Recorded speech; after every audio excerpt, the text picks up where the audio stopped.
Ma grande, tu as 12 ans et es déjà bien entrée dans l'adolescence. C'est tout sauf facile pour un papa de voir son enfant quitter l'enfance. En même temps, je sais que c'est bien, c'est même génial. Avec tes copines, tu vas te taper des barres. Malheureusement, pour t'endormir, t'auras plus besoin d'une histoire. En moi, ça fait plein de hauts et de bas, justement avec les histoires du soir. Je sais que tu te rappelles celle de Coco le castor. Il y en a eu des centaines dont les plus connus sont Coco le castor à la piscine, au ski ou à l'école.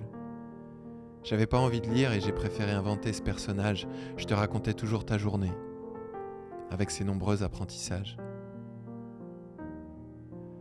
La plus fameuse restera Coco le castor qui va au Trocadéro.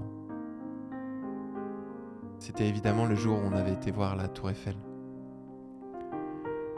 Coco demandait son chemin et on lui répondait « Il faut descendre à Trocadéro ». Troca quoi ? Troca quoi ? Celle-là, je te l'ai répétée 1000 fois.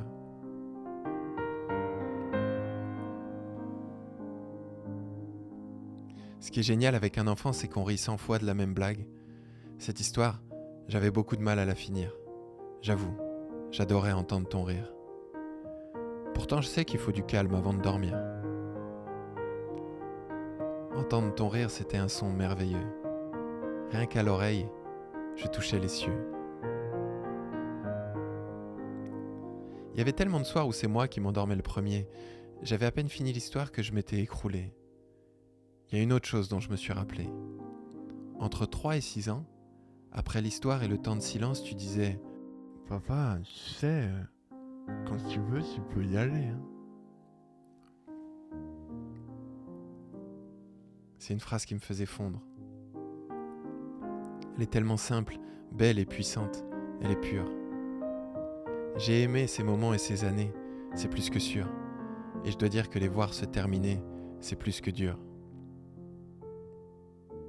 Je me suis rappelé quand je te prenais sur les épaules pour aller à la piscine, où toutes ces fois on a cuisiné ensemble. Le mieux c'était quand même les crêpes. Te rappelles-tu de celle qui avait une tête d'ours ?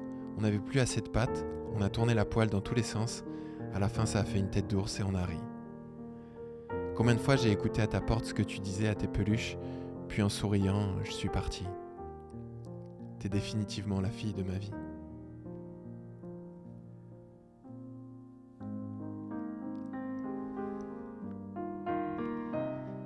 Ce texte, juste pour te dire merci.